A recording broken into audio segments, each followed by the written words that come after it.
ارے bath room میں جاتے ہوئے قرآن حکیم، اللہ کا نام، آیات وہ ساتھ لے جانا جائز؟ اور وہ ڈرامہ کر رہا ہے کہ میری کمر پہ پورا کلمہ لکھا ہوا، وہ باتھ روم نہیں جاتا؟ اس کی بیوی کو بھی معجزے ملے ہیں کہ وہ روٹی پکاتی ہے، اس پہ اللہ لکھا جاتا ہے، اس پہ محمد لکھا جاتا ہے، توے کے اوپر اللہ محمد، آگ کے اوپر دعویٰ کرتے ہوئے تمہیں شرم نہیں آتی؟ تو اپنی بیوی کے ساتھ ملتا ہے، یہ کلمہ تیرے ساتھ ہے، یہ ماتھے پر اللہ لکھا ہوا ہے، کیا یہ رب کی اور اس کے رسول کے ناموں کی توہین نہیں ہے؟ ٹیلی ویژن والوں نے بھی کمائی کرنی ہوتی ہے، سما ٹی وی نے اس کا پورا ڈرامہ دکھایا، دودھ کا پیالہ مجھے ملا، اس میں 2 پھول تھے، اور 6 دن سے وہ نہ دودھ خراب ہوتا ہے نہ پھول مرجھاتے ہیں۔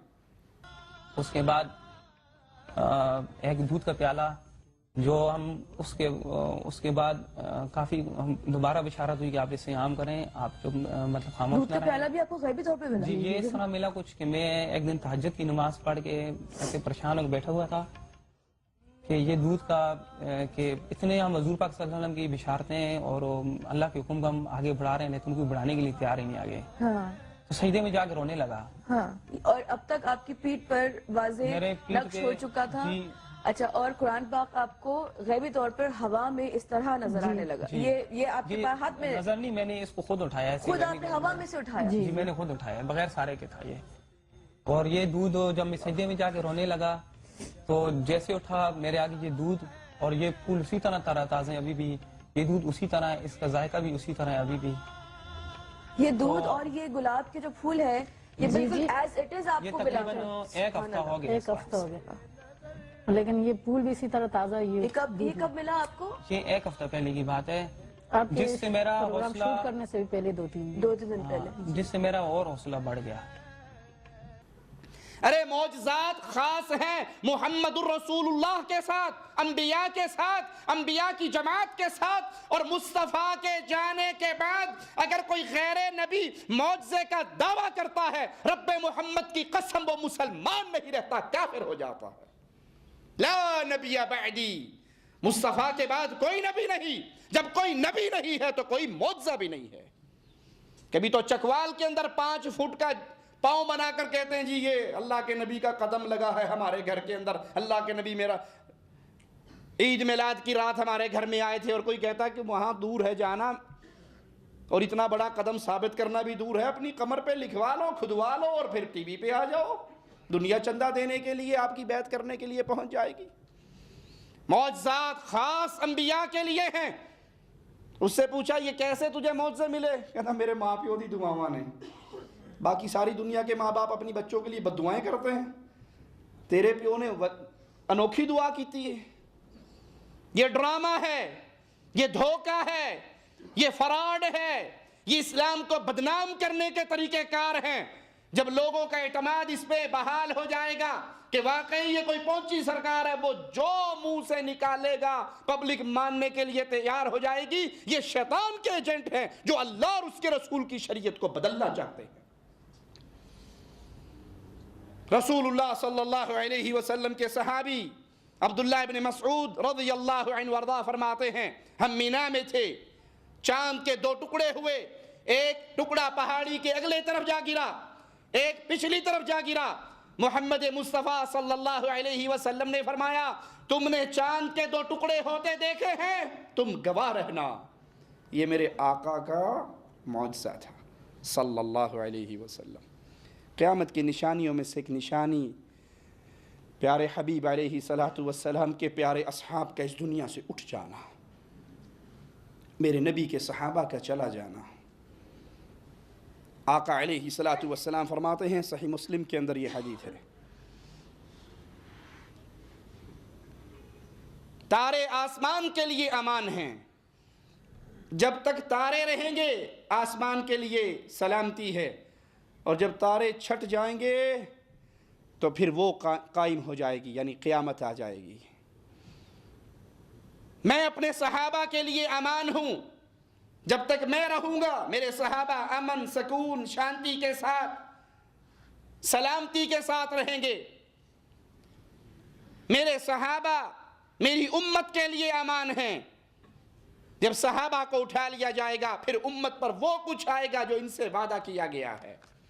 تو میرے نبی کریم صلی اللہ علیہ وسلم کے صحابہ کا اس جہاں سے اٹھ جانا یہ قیامت کی نشانیوں میں سے ایک نشانی ہے۔ دوسری روایت میں ہے کہ نیک لوگوں کے اٹھ جانے کے بعد انتہائی برے لوگوں پر قیامت قائم ہوگی۔ قیامت کا قیام شریر لوگوں پر ہوگا، بدترین لوگوں پر ہوگا، اور یہ اتنا شدید قیام ہوگا اگر کوئی اپنا کپڑا بیچنے کے لیے کھولے ہوئے ہے، قیامت قائم ہو جائے گی، اسے کپڑا سمیٹنے کی مہلت نہ ملے گی۔ کوئی لقمہ اپنے ہاتھ میں لیے ہوئے ہے کھانے کے لیے، وہ لقمہ اس کے ہاتھ میں رہ جائے گا، وہ منہ میں نہیں ڈال سکے گا، تو قیامت قائم ہو جائے گی۔ کوئی اپنے اونٹ کو پانی پلانے کا تالاب لیپ کر رہا ہوگا، وہ اسی حال میں ہوگا، اسے اٹھنے کی مہلت نہ ملے گی اور قیامت قائم ہو جائے گی۔ قیامت کی نشانیوں میں سے ایک نشانی بیت المقدس کی فتح۔ رسول اللہ صلی اللہ علیہ وسلم کا فرمان جو صحیح بخاری کے حوالے سے ہم نے سنایا، اس میں آپ نے فرمایا 6 چیزوں کو شمار کرو قیامت سے پہلے، اور اس میں ایک چیز بیت المقدس کی فتح۔ سیدنا فاروق اعظم رضی اللہ عنہ وارضا کے دور میں 16 ہجری میں بیت المقدس کو فتح کیا گیا، اور مسلمانوں نے پھر دوسری بار سلطان صلاح الدین ایوبی رحمہ اللہ کے دور میں 583 ہجری میں اس کو فتح کیا، اور پھر ایک بار اللہ کے حکم سے اہل ایمان کی جماعت اس کو فتح کرے گی، حتیٰ کہ درخت اور پتھر بول اٹھیں گے۔ حدیث پہ غور کرنا، مسلمانوں کی جماعت بیت المقدس کو فتح کرے گی، یہودی، اللہ کے ساتھ شرک کرنے والے، اپنے نبی کو اللہ کا بیٹا قرار دینے والے درختوں اور پتھروں کے پیچھے پناہ لیں گے۔ درخت اور پتھر آواز لگائے گا، تعال تعال، ادھر آؤ۔ کون؟ ہندی ادھر آؤ، پاکستانی ادھر آؤ، عربی ادھر آؤ، عجمی ادھر آؤ۔ یہ تقسیم کرے گا پتھر، ایک ہی آواز ہوگا، تعال یا مسلم، اے مسلمان ادھر آؤ۔ مومن کی پہچان کالے اور گورے سے نہیں، عربی اور عجمی سے نہیں، وطنوں سے نہیں، ٹکڑوں سے نہیں، زمینوں سے نہیں۔ مومن کی پہچان یہ ہے کہ یہ لا الہ الا اللہ پڑھتا ہے۔ محبت اور نفرت کی بنیاد نہ گورا ہونا، نہ کالا ہونا، نہ وطنیت، نہ ملک، نہ بلاد، نہ شہر۔ محبت کی ایک ہی بنیاد ہے، یہ رب کو مانتا ہے، میں رب کو مانتا ہوں۔ تعال یا مسلم، اے مسلمان ادھر آؤ، میرے پیچھے یہودی چھپا ہے، آؤ اور اسے قتل کر دو۔ اس حدیث پہ رکیے اللہ کے لیے اور سوچئے پتھر پہ کون سا نبی آیا؟ درخت کو یہ بات کس نے سکھا دی کہ یہ مشرک ہے، قابل نفرت ہے؟ نہیں لوگو، اللہ کی توحید عقیدہ فطرت ہے۔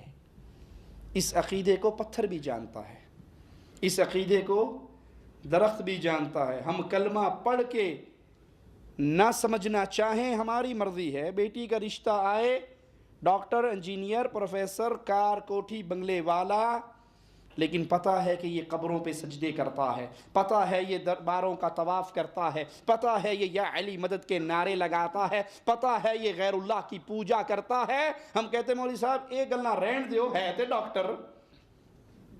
درخت جانتا ہے، پتھر جانتا ہے۔ تعال یا مسلم، مسلمان ادھر آؤ، میرے پیچھے یہودی مشرک کافر چھپا ہے، اور اسے قتل کر دو۔ پتھر کو یہ تمیز ہے کہ کافر سے مومن کی محبت نہیں ہوتی۔ اے کاش کلمہ پڑھنے والی قوم یہ تمیز میرے اور تیرے دل میں بھی پیدا ہو جائے کہ ہم محبت کریں تو لا الہ الا اللہ کی بنیاد پہ، نفرت کریں تو لا الہ الا اللہ کی بنیاد میں، دیں تو لا الہ الا اللہ کی وجہ سے، روکیں تو لا الہ الا اللہ کی وجہ سے۔ باقی ساری وجوہات بودی ہیں، مکڑی کا جالا ہے۔ محبتوں کی بنیاد نہ سیاست ہے، نہ جمہوریت ہے، نہ قربانی کی کھالیں ہیں، نہ رشتے داریاں ہیں۔ محبت کی ایک ہی بنیاد ہے، یہ مواحد ہے، ہم مواحد ہیں۔ یہ مشرک ہے، ہمارا مشرکوں سے تعلق نہیں ہے، محبت نہیں ہے۔ بیٹی بوڑھی ہو کر گھر میں مر کے اس کا جنازہ نکل جائے برداشت ہے، لیکن ایک قبر پہ سجدہ کرنے والے کو میں بیٹی کا ہاتھ نکاح کے طور پہ نہیں دے سکتا۔ پتھر ہمیں تعلیم دے رہا ہے، منہج سکھا رہا ہے، آوازیں لگا رہا ہے۔ ایک مشرک سے نفرت کر کے، ایک کافر سے نفرت کر کے اہل ایمان کو پیغام دے رہا ہے، میں پتھر ہو کر مشرک سے نفرت کرتا ہوں، تو مسلمان ہو کر مشرک کو کیسے گلے لگا لیتا ہے؟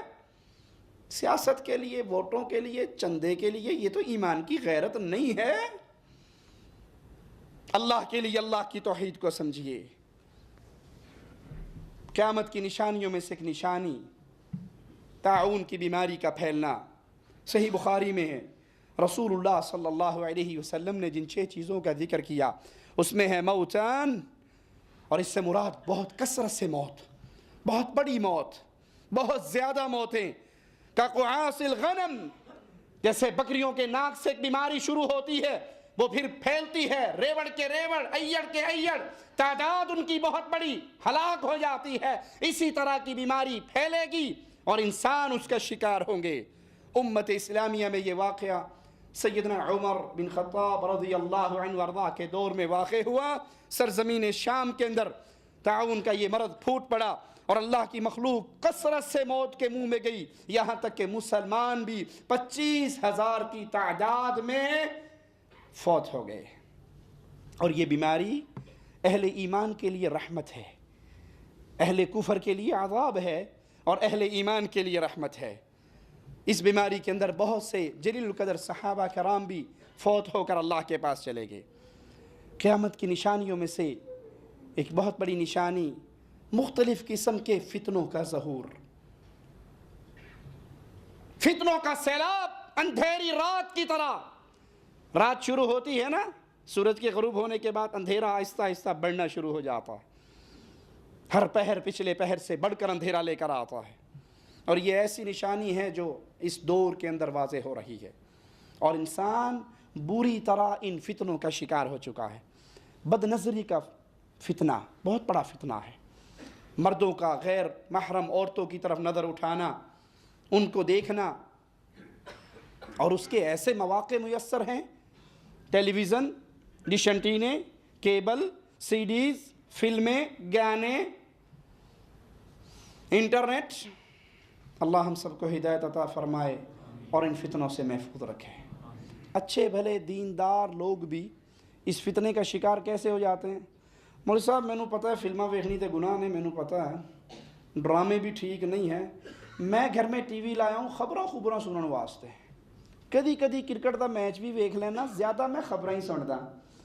خبر سنانے کے لیے ماشاءاللہ اللہ کے اولیاء آ کر سناتے ہیں نا، خبریں سنانے کے لیے تو کوئی بے حیا اور بے غیرت عورت نہیں آتی ہوگی چینل پہ، کسی کا سر کھلا نہیں ہوتا ہوگا، کوئی سج دھج کے میک اپ کر کے نہیں آتی ہوگی۔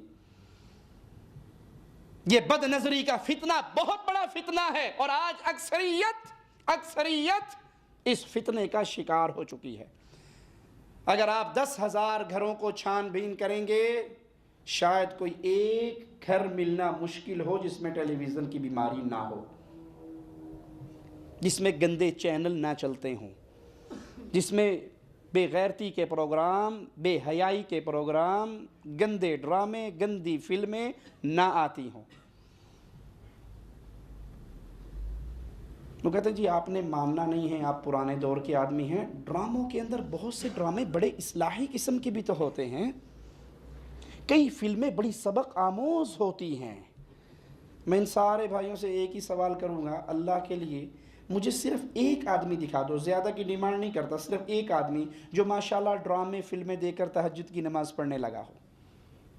ایک آدمی، پوری دنیا چھان لیجئے، ڈرامے دیکھ کر، فلمیں دیکھ کے، سبق آموز قصے سن کے اس نے ماں باپ کی خدمت شروع کر دی ہو، 5 وقت کا نمازی بن گیا ہو، ماشاءاللہ شیو کرتا ہو، پھر داڑھی معاف کر دی ہو۔ ایک اور میں آپ کو 20 ایسے واقعات سناؤں گا. 5 وقت کے نمازی، تہجد ادا کرنے والے، جو ہی اس فتنے کے اندر شکار ہوئے، نمازیں بھی گئی، ایمان بھی گیا. ٹی وی چینلز، گندے میگزین، انٹرنیٹ کی گندی ویب سائٹس، ویڈیو، موبائل، سی ڈیز، گندی تصویریں ان کے ذریعے، گندی فلمیں ان کے ذریعے.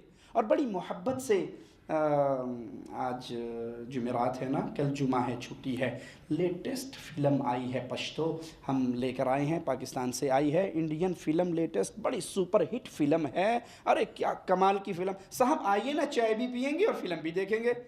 کہتا نہیں مجھے، کہتا اللہ میرے ساتھ دوستی ہے اور دوستی کا اتنا بھی حق نہیں ہے، میرے مگر لا کے تو فلم نہیں دیکھ سکتا، یاری ہے چھولیاں دا وڈ ہے. وہ کہنا جناب ہما یارا جنت، ہما یارا بہشت، مروں گا تب بھی تیرے ساتھ، جنت بھی تیرے ساتھ، جہنم بھی تیرے ساتھ. اور قیامت کے دن ان دوستوں کا حال کیا ہوگا؟ یہ ایک دوسرے کے دشمن بن جائیں گے. وہ کہے گا اللہ اس کو عذاب دے، خود گمراہ تھا مجھے بھی گمراہ کیا. وہ کہے گا اللہ میں تے میں انگلی لائی سی مگر تے آپ پہ ٹریا سی، میں کھچ کے تو نہیں لیا ایسا، میں تو صرف سی ڈی کا کور دکھایا تھا کہ دیکھ کون سی ہیروئن ہے اس میں. کہتا اچھا یہ والی ہے، میں آتا ہوں صاحب، سامان گھر دے کے آیا. بیگم سے کہتے ہیں دفتری کام جا رہا ہوں، ضروری کام بھیجا ہے مدیر نے، اور ساری رات فلمیں دیکھتے ہوئے گزار دیتے. انا للہ و انا الیہ راجعون.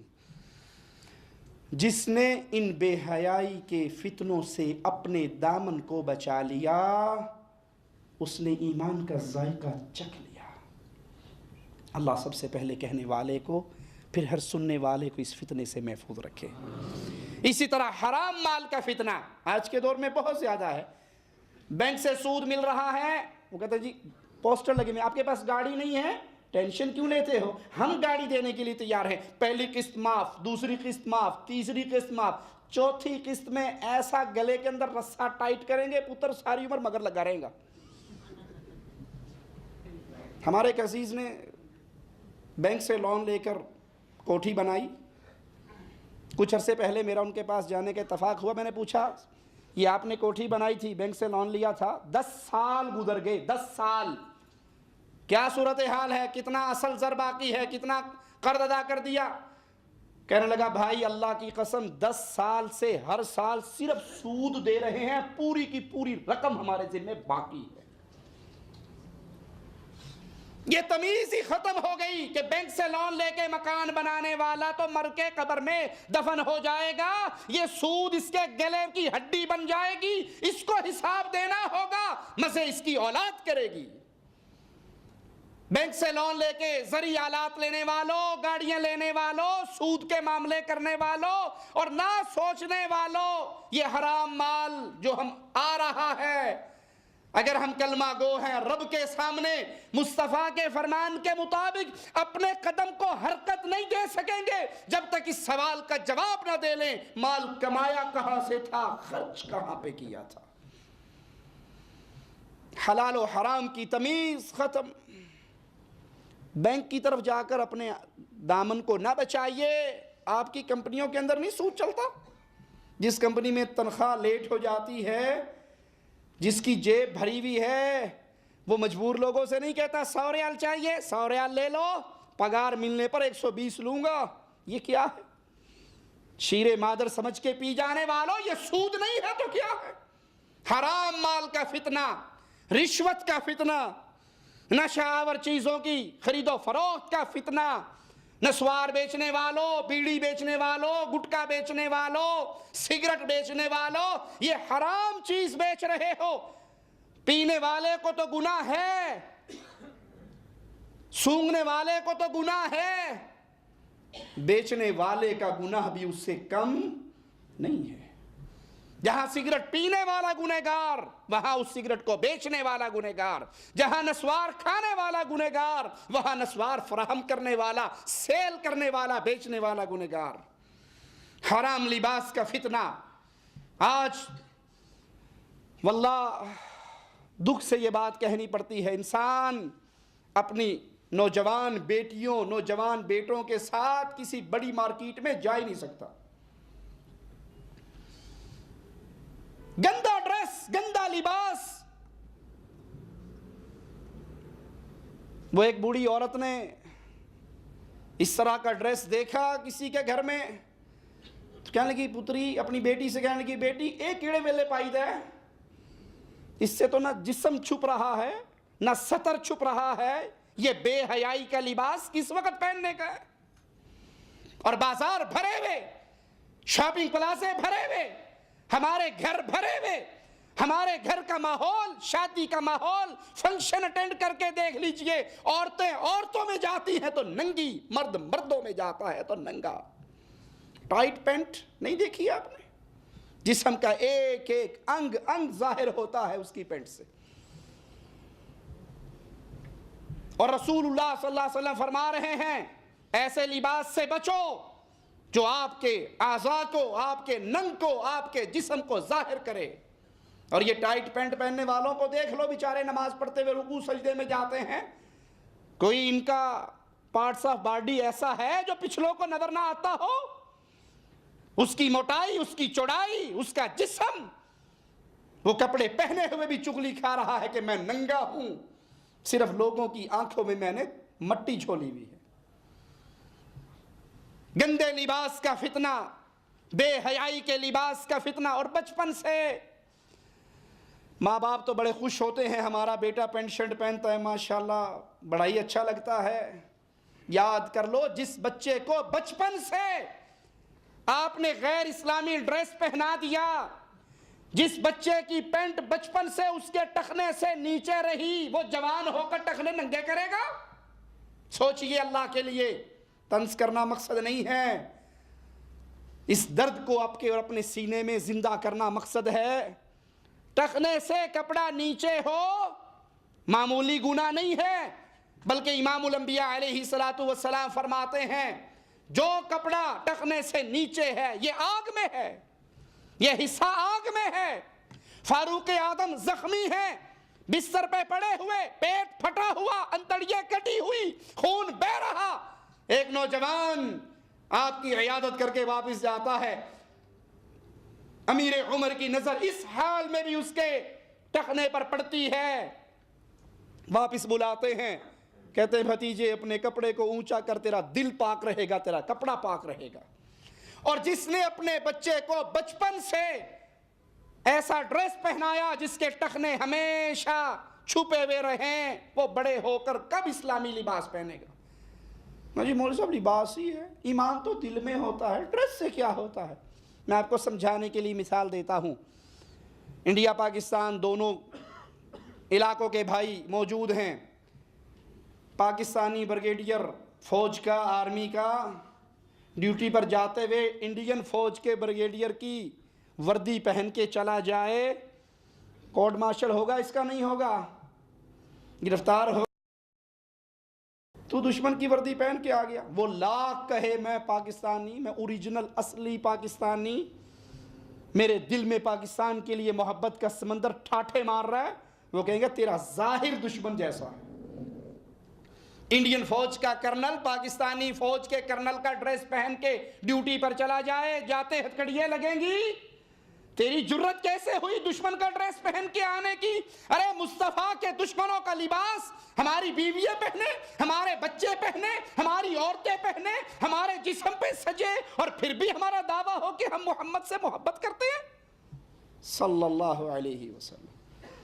اور کہیں جی کیا حرج ہے, اندر سے تو پیار ہے نا, جب پیار اندر ہوتا ہے تو ظاہر کو بدل دیتا ہے. جس کے اندر کے پیار نے اس کے ظاہر کو چینج نہیں کیا, وہ سوچے اس کے اندر کا پیار کیسا ہے. اندر سے لاکھ کہتا رہے مجھے اللہ کے نبی سے بڑی محبت ہے, لیکن روزانہ صبح اٹھ کے داڑھی شیو کرتا رہے, اس داڑھی کو پیارے نبی کی سنت کو گٹر کی گندگی میں بہاتا رہے, اور کہتا رہے نبی سے بڑا پیار ہے. ارے پیار سچا ہوتا تیرا چہرہ محمد جیسا بن جاتا صلی اللہ علیہ وسلم. تو یہود و نصارہ اور مجوسیوں جیسا منہ بنا کر پیغام دے رہا ہے مجھے محمد کریم کا چہرہ اچھا نہیں لگتا, یہود و نصارہ کا چہرہ اچھا لگتا ہے. تیری زبان کہے نہ کہے, تیرا دل پکار پکار کر, تیرا عمل پکار پکار کر کہہ رہا ہے. اور اگر کوئی آج کے دور میں ان چیزوں سے دور ہو جائے, وہ اپنے گھر میں ٹی وی نہ رکھے, وہ ڈش نہ لگائے, وہ کیبل نہ لگوائے, وہ شادی پہ مووی نہ بنوائے، وہ اپنی بیوی کو تیار ہو کر دیکھنے سے پہلے مووی میکر کو نہ دکھوائے، وہ جہیز نہ لے، وہ برات کے ڈرامے نہ کروائے، وہ دنیا جہان کی ان مصیبتوں سے اپنے دامن کو بچا لے۔ ہر کوئی کیا کہے گا، پتہ نہیں کیڑی دنیا دا بندہ ہے، یہ اتوں لتھی مخلوق تھے نہیں، ہر بندہ اس کو اجنبی سمجھے گا، ہمارے مطلب کا نہیں ہے، یہ کسی اور دنیا میں رہتا، بھائی اس کو چھوڑ دو، پاگل ہو گیا یہ۔ آج کے دور میں بھی ایسا بندہ ہے۔ یاد کر لو مصطفیٰ علیہ السلام کا فرمان، ایک دور آئے گا فتنوں کا دور، دین پہ عمل کرنا اتنا مشکل ہوگا جیسے مٹھی میں انگارے کو بند کرنا مشکل ہوتا۔ ایک روایت میں آتا ہے جو اس دور میں دین پہ پورا عمل کرے گا، فتنوں کے دور میں، جب داڑھی رکھنے والے کو ملا، ملوٹا، صوفی، ملوانا، جب شلوار اونچی کرنے والے کو کہا جائے بکریاں چران چل رہا ہے، چھوٹے بھائی کی پہن آیا ہے، کپڑا بچانے لگ گیا ہے، بارش تو نہیں ہو رہی، کپڑے کیوں ٹونگ لے ہی، جب بیوی کو پردہ دیور سے، جیٹ سے، پھوپے سے، خامد کے چچا سے، خامد کے ماموں سے، کزن سے پردہ کروایا جائے، تو پتہ نہیں کس قسم کا انسان ہے۔ آج کل تو عورتیں مردوں سے کندھے سے کندھا ملا کے چلتی ہیں، کھانے اکٹھے ہوتے ہیں،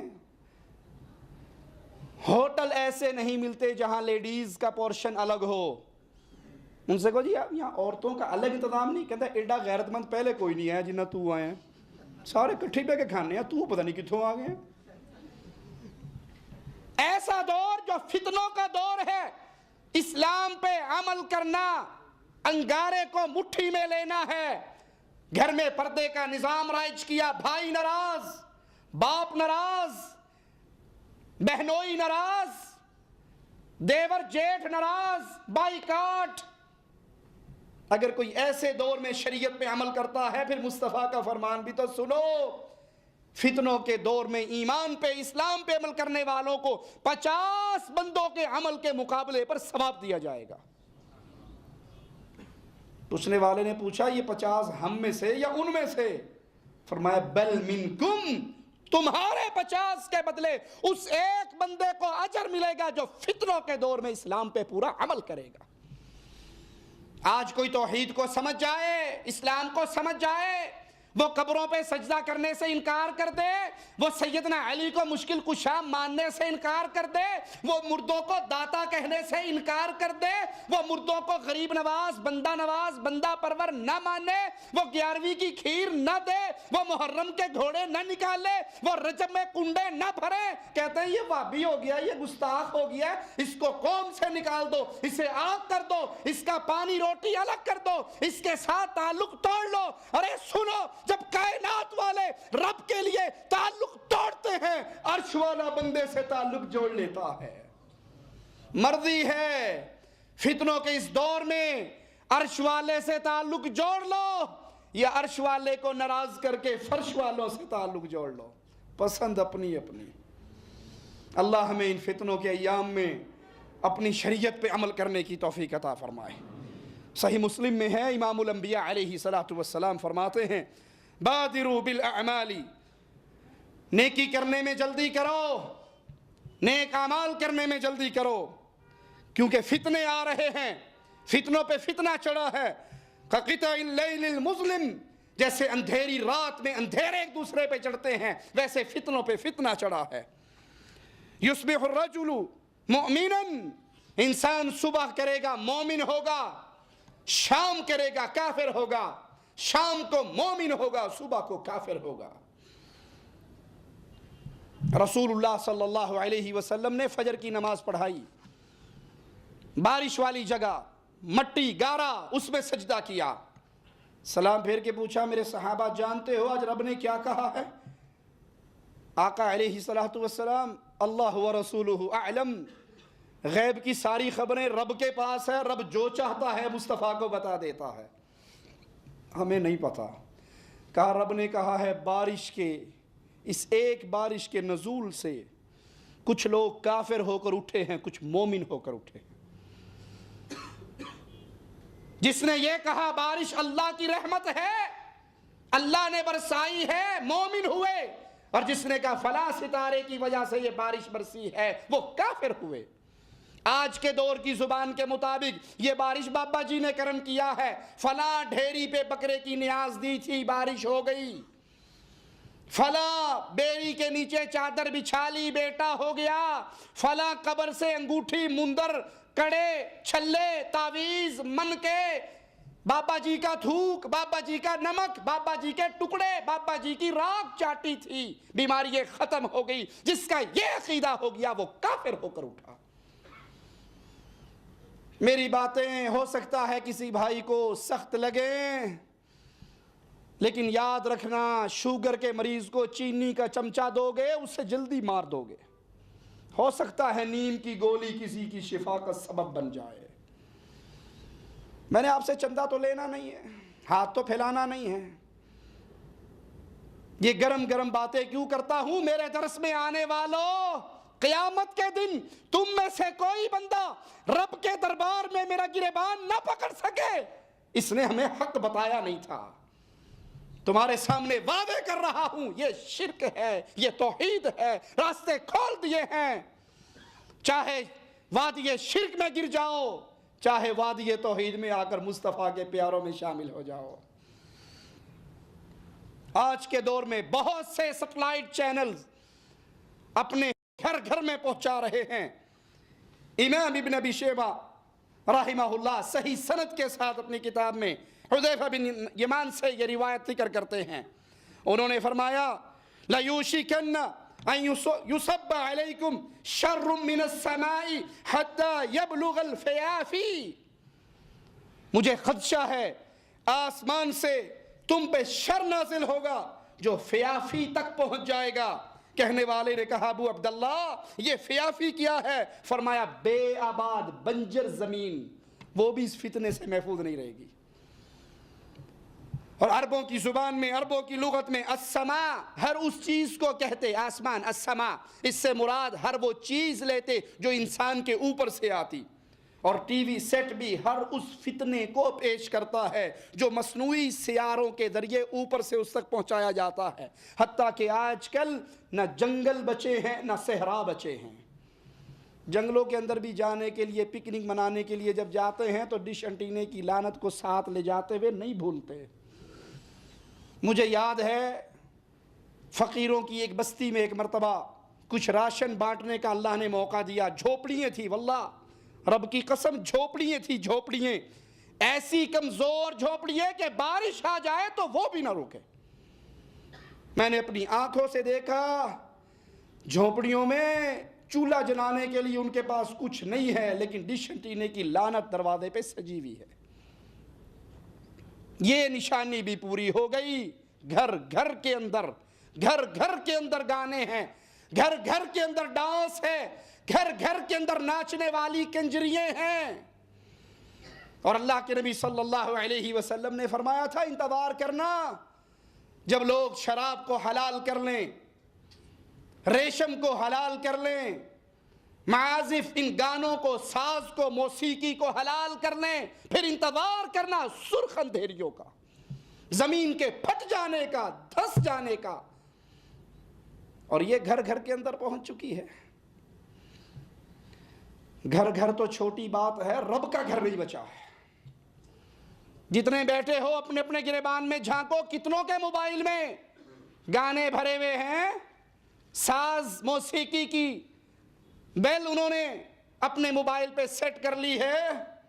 کتنے ہیں جو 10 دنوں کے بعد پھر کمپیوٹر والوں کے پاس جاتے ہیں، اے جڑا گانا لا کے دیتا سی نا پرانا ہو گیا، جی نویں فلم آئی نا او دے گانے دے رنگ ٹون بنا کے بھرتے۔ غیرت ختم ہو گئی، نہ مسجد کی عزت رہی نہ رب کی عزت کا پاس رہا۔ میں مثال دیتا ہوں سمجھانے کے لیے، چھیڑنے کے لیے نہیں۔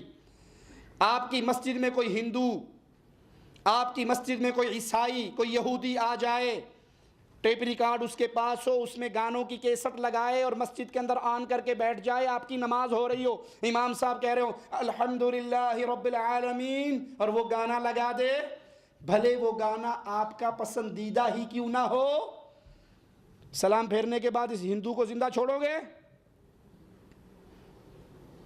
اس کے ساتھ محبت کرو گے؟ کوئی خان کا بچہ ہوگا تو گولی بھی مار دے گا، باقی شاید ڈنڈے سے گزارا کر لیں، ہے ایسا یا نہیں؟ اللہ کے لیے مجھے جواب دیجئے، اس ہندو عیسائی یہودی کو تو مارنے کے لیے آپ تیار ہو، اس نے ہماری مسجد ناپاک کی، اس نے ہماری نماز خراب کی، اس نے الحمد شریف کے مقابلے پر گانے لگائے۔ ارے جب آپ کے موبائل میں گانے کی ٹون چلتی ہے، جو کام ہندو کرے تو مر جائے، آپ کر رہے ہو؟ کبھی اپنے آپ سے بھی سوال کیا کہ آپ کی غیرت کہاں مر گئی؟ انا للہ و انا الیہ راجعون۔ صحیح بخاری میں ہے، رسول اللہ صلی اللہ علیہ وسلم کی اس حدیث پہ غور کیجئے، اور میرے نبی کی سچائی، میرے نبی کی دی ہوئی خبریں کیسی پوری ہوئیں۔ اللہ کے نبی صلی اللہ علیہ وسلم چونکہ اللہ کی طرف سے کلام کرتے تھے وحی سے، آپ نے ان جنگوں کی خبریں دی جو مسلمانوں کے درمیان ہوئیں، اور ان جنگوں کی خبریں دی جو مسلمان اور کفار کے درمیان بھی ہوں گی۔ شہادت عثمان رضی اللہ عنہ وارضاہ کے بعد سیدنا علی اور سیدنا معاویہ کے درمیان جنگ ہوئی 36 ہجری میں۔ صحیح بخاری میں ہے، اللہ کے نبی نے فرمایا لا تقوم الساعہ، اس وقت تک قیامت قائم نہیں ہوتی حتی تقتتل فئتان عظیمتان، جب تک دو بڑے لشکر، مسلمانوں کے دو بڑے لشکر آپس میں جنگ نہ کریں، تکون بینہما مقتلۃ عظیمہ، ان کے درمیان بہت بڑی جنگ ہوگی، بڑی خون ریزی ہوگی، بڑا قتل ہوگا، وَدَعْوَتُهُمَا وَاحِدَةٌ، دونوں کی دعوت، دونوں کا عقیدہ، دونوں کا منہج، دونوں کا ایمان، دونوں کی دعوت ایک ہوگی۔ اور یہ جنگ غلط فہمی کی بنیاد پر سیدنا علی اور سیدنا امیر معاویہ کے درمیان ہو چکی۔ شہادت عثمان کے بعد حضرت معاویہ نے ان کے خون کا قصاص مانگا۔ سیدنا علی نے کہا پہلے میری ہاتھ پہ بیعت کرو۔ سیدنا علی حق پر تھے کہ پہلے خلیفہ کی بیعت کی جاتی۔ سیدنا معاویہ کا اجتہاد تھا، اور اجتہاد کرنے والا غلطی بھی کرے تو ایک اجر اس کو ملتا ہے، لیکن حق سیدنا علی کے ساتھ تھا۔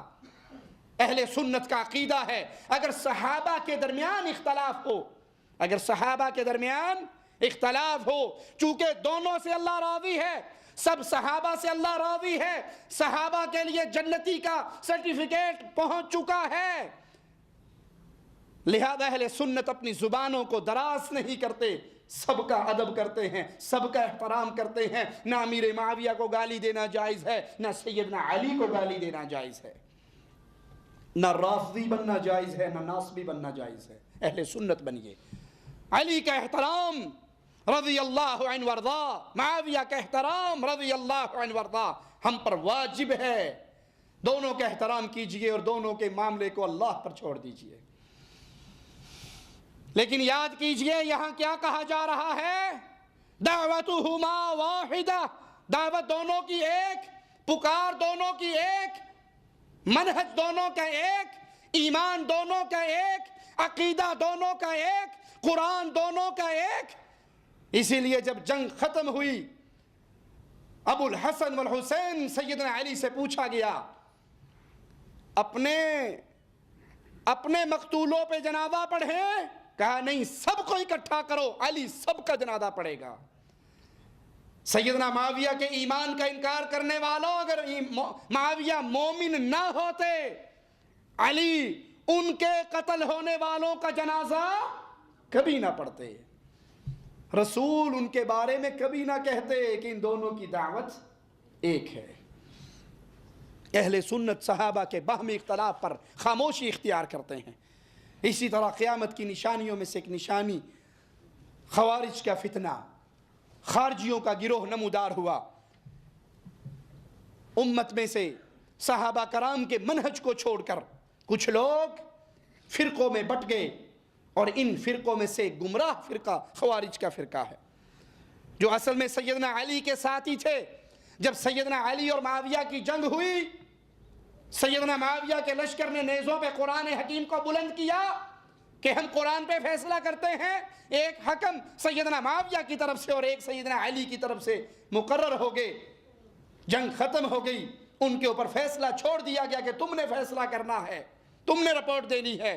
تو ایک گروہ اٹھا، انہوں نے کہا حکم تو خاص اللہ کے لیے ہے، ان الحکم الا للہ، تم نے انسانوں کو حکم بنا کر کفر کیا۔ حالانکہ ان کا یہ عقیدہ باطل ہے۔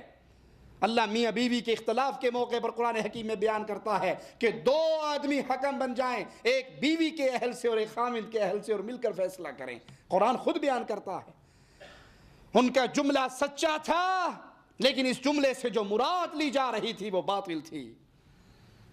حضرت علی جب واپس کوفے کی طرف آئے تو یہ گروہ الگ ہو گیا اور ایک بستی میں قیام کیا۔ خارجوں کے عقیدے کیا ہیں؟ گناہ کبیرہ کرنے والے انسان کو یہ کافر جانتے ہیں۔ زنا، چوری، شراب گناہ کبیرہ اگر کسی مسلمان سے ہو جائے، گناہ کبیرہ، معافی مانگے گا تو اللہ معاف کرے گا، لیکن اس گناہ کی وجہ سے انسان کافر۔ ایک شخص نے شراب پی، اللہ کے نبی صلی اللہ علیہ وسلم کے پاس لایا گیا، سزا ملی، واپس چلا گیا، کچھ عرصے بعد پھر لایا گیا، پھر شراب پی کے اسی جرم میں پھر آیا، پھر سزا ملی، پھر چلا گیا۔ تیسری بار جب آیا سزا ملی تو ایک صحابی نے کہہ دیا اللہ اس پہ لعنت کرے، کتنی بار اس کو سزا ملی ہے اور یہ کتنی بار یہی عمل کرتا ہے، اللہ اس پہ لعنت کرے۔ مسلمان پہ لعنت کرنا، رسول اللہ صلی اللہ علیہ وسلم نے فوراً ٹوکا، غضبناک ہو گئے، کہا اس پہ لعنت نہ کرو، شیطان کی مدد نہ کرو اس کے اوپر، اس کو لعنت نہ کرو، تم نہیں جانتے یہ اللہ اور اس کے رسول سے محبت کرتا ہے۔ گناہ کبیرہ کی بغیر معافی کے یہ گناہ معاف نہیں ہوتا، اس پہ معافی مانگنا ضروری ہے۔ گناہ صغیرہ نماز پڑھنے سے معاف ہو جائے گا، وضو کرنے سے معاف ہو جائے گا، عمرہ حج کرنے سے معاف ہو جائے گا، لیکن کبیرہ گناہ پر معافی مانگنا ضروری ہے۔ لیکن خارجیوں کے عقیدے میں سے ایک عقیدہ یہ ہے کہ جس سے گناہ ہو جائے کبیرہ وہ اس کو کافر مانتے تھے اور ہمیشہ کا جہنمی مانتے تھے۔ وہ سیدنا علی اور سیدنا معاویہ دونوں صحابہ کا، دونوں سرداروں کا اور دونوں سادات کا کو کافر کہتے تھے اور ان کے ایمان کا انکار کرتے تھے، اور صحابہ کی وہ تمام تعداد جو اس صلح کے مسئلے پر، اس حکم کے مسئلے پر راضی ہوئی، ان تمام صحابہ کو کافر کہتے تھے۔ وہ خوارج کے عقائد میں سے یہ ہے کہ وہ مسلمان حاکم، موحد حاکم، کلمہ گو، اہل توحید حکام جن سے گناہ ہو جائیں، فسق و فجور ہو جائے، ان کے ساتھ لڑنے کو جائز مانتے تھے اگرچہ انہوں نے کفر بواہ نہ کیا ہو۔ اور مسلمان حکمران اگر اس سے گناہ ہوتا ہے، فسق و فجور ہوتا ہے، تو اس کے ساتھ اسلام لڑنے کی اجازت نہیں دیتا۔ خروج کی اجازت اس وقت ملتی ہے جب کھلا اوپن کفر بواہ کر لیں، اور تب بھی خروج تب کرنا ہے جب اتنی طاقت ہو کہ اس فتنے کو ختم کر کے تم امن اور سکون لا سکو۔ صحیح بخاری میں ہے، ابو سعید رضی اللہ عنہ ارضا سے بیان ہے، فرماتے ہیں ایک دفعہ ہم اللہ کے نبی کی خدمت میں حاضر تھے، آپ مال غنیمت مال بانٹ رہے تھے، ایک شخص آیا، بنو تمیم سے اس کا تعلق تھا، اس نے کھڑے ہو کر کہا اے اللہ کے رسول صلی اللہ علیہ وسلم انصاف کیجئے مال بانٹنے میں، انصاف سے مال بانٹیے۔ کیا مطلب کہ آپ انصاف نہیں کر رہے؟ رسول اللہ صلی اللہ علیہ وسلم نے فرمایا اللہ تجھے تباہ کرے، اگر میں انصاف نہیں کروں گا تو کون انصاف کرے گا؟ اللہ تجھے تباہ کرے، ہلاک کرے، برباد کرے، اگر میں انصاف نہیں کروں گا تو کون انصاف کرے گا؟ اگر میں رسول اللہ ہو کر عدل و انصاف نہ کر سکا تو میں تو ناکام اور نامراد ہوا۔ سیدنا عمر نے کہا یا رسول اللہ صلی اللہ علیہ وسلم اجازت دیجئے اس ظالم کی گردن کو میں کاٹ دوں۔ آپ نے کہا نہیں، چھوڑ دو، یہ اور اس کے ساتھی ایسے ہوں گے یہ خوارج کا بہت بڑا آدمی تھا، یہ اور اس کی نسل، اس کے آدمی، اس کے ساتھی ایسے ہوں گے۔ اگر تم میں سے کوئی، صحابہ میں سے کوئی اپنی نماز کو ان خارجیوں کی نماز کے مقابلے پر پیش کرے گا، اپنی نماز کو ہلکا پائے گا، اپنے روزے کو اس کے مقابلے میں بے وقت پائے گا، اور یہ قرآن بہت پڑھیں گے لیکن ان کا قرآن پڑھنا ان کے گلے سے، ان کے حلق سے نیچے ان کے دل میں نہیں اترے گا، اور یہ ایمان سے ایسے نکلے ہوئے ہیں۔ یہ خوارج، مسلمانوں کی تکفیر کرنے والے، مسلمان اہل توحید مواحد حکمران کی تکفیر کرنے والے، گناہوں کی وجہ سے یہ ایمان سے ایسے نکلے ہوئے ہیں جیسے تیر تیزی سے شکار میں سے نکل جاتا ہے۔ ان کا ایمان اور اسلام سے تعلق نہیں ہے۔ اسی طرح قیامت کی نشانیوں میں سے ایک نشانی جھوٹے نبیوں کا ظہور۔ رسول اللہ صلی اللہ علیہ وسلم نے فرمایا، اور یہ حدیث صحیح بخاری میں ہے، لا تقوم الساعة حتى يبعث دجالون كذابون قريبا من 30 كلهم يزعم انه رسول اللہ۔ اس وقت تک قیامت قائم نہیں ہوگی جب تک کذاب، جھوٹے دجال نبیوں کا ظہور نہ ہو جائے، اور ان کی تعداد 30 ہوگی، اور اس 30 سے مراد کہ جن نبیوں کو شہرت ملی ہوگی، جن کے ماننے والے زیادہ ہوں گے، ان کی تعداد 30 ہوگی، وگرنہ دعوے دار تو بہت زیادہ ہوں گے، اور ان میں سے ہر کوئی یہ گمان کرے گا کہ میں سچا اللہ کا رسول ہوں۔ مرزا غلام احمد قادیانی ماضی قریب کے اندر ایک جھوٹا گزرا ہے۔ وہ اپنی کتاب میں لکھتا ہے کہ رسول اللہ صلی اللہ علیہ وسلم پر جس طرح وحی آتی ہے، فرشتے آتے تھے، مرزا غلام احمد کہتا ہے میرے اوپر بھی وحی آتی تھی، میرے اوپر بھی فرشتہ آتا تھا، اور جب مجھے پیسوں کی ضرورت ہوتی، نوٹاں دی کھیڑ، جب مجھے پیسوں کی ضرورت ہوتی تو ایک فرشتہ مجھے پیسے پہنچایا کرتا تھا، اور اس کا نام تھا ٹیچی ٹیچی۔ میں کہتا ہوں کہ عربی زبان میں ٹے نہیں ہے، تے ہے، دو نقطوں کے ساتھ تے ہے، لیکن ٹے یہ ہماری اردو زبان میں ہے، انگلش میں ٹی ہے، عربی میں، اس لیے آپ نے عربوں کو سنا ہوگا نا، وہ ٹی نہیں کہتے، تی کہتے، تی، ٹے نہیں ہے۔ یہ جڑا ٹیچی ٹیچی فرشتہ آندا سی، مینوں لگدا ہے کہ تو برطانیہ تو ہی ٹر کے آندا سی، عربی زبان میں تو ٹے ہے نہیں، یہ انگریزوں کا بنایا ہوا نبی اور انگریزوں کے بھیجے ہوئے فرشتے، جیسی میت ویسے ہی فرشتے۔ اللہ کے نبی صلی اللہ علیہ وسلم نے فرمایا 30 کے قریب کذاب اور دجال جھوٹے نبوت کے دعوے دار ہوں گے، اور یہ نشانی بھی ظاہر ہو چکی قدیم اور جدید دور کے اندر۔ نبوت کے دعوے کرنے والوں نے، ایک نے نبی صلی اللہ علیہ وسلم کے، اسود عنسی نے نبی صلی اللہ علیہ وسلم کے دور میں مرتد ہوا اور نبوت کا اعلان کیا، اور یہ پہلا شخص تھا جو مرتد ہوا امام الانبیاء علیہ السلام کے دور میں۔ مسند احمد میں ہے، اللہ کے نبی نے خطبہ دیتے ہوئے فرمایا، اللہ کی قسم قیامت قائم نہ ہوگی جب تک 30 جھوٹے دجال ظاہر نہ ہو جائیں، اور اس سلسلے کی آخری کڑی کانا دجال ہے، سب سے بڑا دجال اس سلسلے کی آخری کڑی ہے۔ ابو داؤد میں ہے، اللہ کے نبی نے فرمایا قیامت اس وقت تک قائم نہ ہوگی جب تک میری امت کے کچھ قبائل، یہ ابو داؤد حدیث نمبر 4252، حدیث پہ غور کرنا، قیامت اس وقت تک قائم نہیں ہوگی جب تک میری امت کے کچھ لوگ مشرکین سے نہ مل جائیں، کچھ قبائل دوبارہ مشرکین سے نہ مل جائیں اور وہ بتوں کی پوجا نہ کریں۔ میری امت میں 30 دجال ظاہر ہوں گے، اور ہر ایک یہ گمان کرے گا کہ وہ نبی ہے، حالانکہ میں خاتم النبیین ہوں اور میرے بعد کوئی نبی نہیں ہے۔ اس حدیث میں ایک تو اشارہ ہے 30 جھوٹے نبیوں کا، اور ایک اشارہ ہے دوبارہ بتوں کی پوجا کا۔ تو ہندو بتوں کو مٹی کا بت بنا کر باہر رکھ کر پوجتا ہے، اور ہم جب انسان مر جاتا ہے اس کو قبر میں دفنا کر مٹی میں بند کر کے پھر پوجتے ہیں۔ معاملہ وہی ہے، یہ کھڑے کو پوج رہا ہے، یہ لمبے پڑے کو پوج رہا ہے، یہ اس کو دیوتا کہہ رہا ہے، اور یہ اس کی در پہ آ کر چیخے مار رہا ہے۔ یہ اسی چیز کی طرف نشانی ہے جس کی اللہ کے نبی نے خبر دی تھی۔ اسی طرح امن اور خوشحالی کی کثرت ہوگی۔ مسند احمد میں ہے، اللہ کے نبی نے فرمایا قیامت اس وقت تک قائم نہ ہوگی جب تک سرزمین عرب دوبارہ باغات اور نہروں کی اس میں کثرت نہ ہو جائے، یہاں تک کہ ایک سوار عراق سے چل کر مکہ پہنچے گا اور اسے دوران سفر رستہ بھولنے کے علاوہ کوئی خوف نہ ہوگا، البتہ حرج کی کثرت ہوگی۔ صحابہ نے پوچھا یہ کیا چیز ہے؟ تو آپ صلی اللہ علیہ علیہ وسلم نے فرمایا کثرت سے خون ریزی اور قتل، حجاز سے ایک بڑی آگ کا ظہور ہوگا۔ قیامت کی نشانیوں میں آپ نے خبر دی، ان خبروں میں سے ایک خبر یہ بھی ہے کہ ارض حجاز سے مدینہ شریف کے قریب ایک زبردست آگ ظاہر ہوگی، اور علماء نے لکھا ہے کہ یہ آگ 654 ہجری میں ظاہر ہو چکی۔ علامہ ابن کثیر رحمہ اللہ فرماتے ہیں ارض حجاز سے وہ عظیم آگ ظاہر ہوگی جس سے بصرہ کے اونٹوں کی گردنیں روشن ہو جائیں گی۔ صحیح بخاری میں ہے، رسول اللہ صلی اللہ علیہ وسلم نے فرمایا قیامت اس وقت تک قائم نہ ہوگی جب تک ارض حجاز سے ایک ایسی آگ ظاہر نہ ہو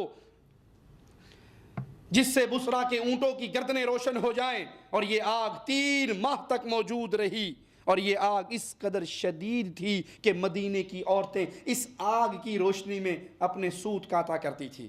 جمادی الاخر 654 ہجری کی 3 تاریخ بدھ کی رات مدینے میں ایک ہولناک آواز سنائی دی، اور پھر اس کے بعد زلزلہ آیا، اور یہ زلزلے کے جھٹکے سلسلہ یہ دراز رہا جمعۃ المبارک کے دن تک۔ پھر اس کے بعد وہ عظیم آگ ظاہر ہوئی۔ ترکوں سے جنگ قیامت کی نشانیوں میں سے ایک نشانی ہے۔ اللہ کے نبی صلی اللہ علیہ وسلم نے اس مارکے کی بھی خبر دی، صحیح بخاری میں ہے، آپ نے فرمایا لا تقوم الساعة حتى تقاتلوا الترک، اس وقت تک قیامت قائم نہیں ہوگی جب تک تم ترکوں سے قتال نہ کر لو۔ صغار الاعین حمر الوجوہ، یہ ترکی ان کی آنکھیں چھوٹی اور ان کے چہرے سرخ ہوں گے، قیامت اس وقت تک قائم نہ ہوگی جب تک تم چھوٹی آنکھوں والے، سرخ چہرے والے، چپٹی ناک والے ترکوں سے قتال نہ کر لو۔ ان کے چہرے گویا ایسی ڈھالیں ہوں گی جن پہ چمڑا لگایا ہوا ہوتا ہے۔ قیامت قائم نہ ہوگی جب تک تم ایک ایسی قوم سے قتال نہ کر لو جن کے جوتے بال والی جلد کے بنے ہوئے ہوں گے۔ اس حدیث کے بیان میں ترک لوگوں سے مراد وہ تاتاری ہیں جنہوں نے 656 ہجری میں مختلف مسلمان ملکوں کے اندر تباہیاں پھیلا دی، اور پھر اللہ کا تقاضا، اللہ کی حکمت کا تقاضا یہ ہوا کہ انہی میں سے یہ لوگ مسلمان ہو گئے۔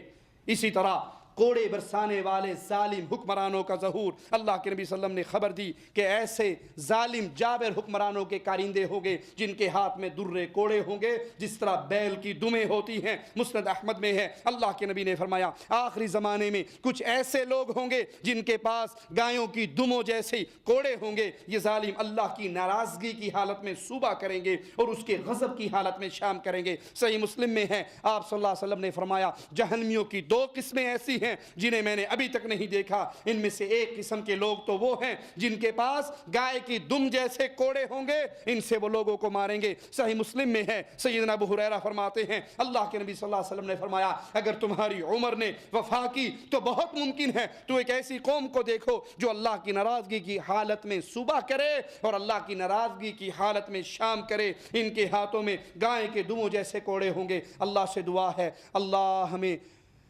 گناہوں سے دور رہنے کی توفیق عطا فرمائے، ہمارے دلوں میں پڑے ہوئے زنگ کو اللہ اپنی رحمت سے دھو دے، ہمیں زندہ رکھے، ایمان پہ رکھے، اللہ ہمیں موت دے اس حال میں دے، اللہ ہم سے راضی ہو، ہم اپنے اللہ سے راضی ہو۔ اقول قولی ھذا واستغفر اللہ لی ولکم ولسائر المسلمین فاستغفروہ انہ هو الغفور الرحیم۔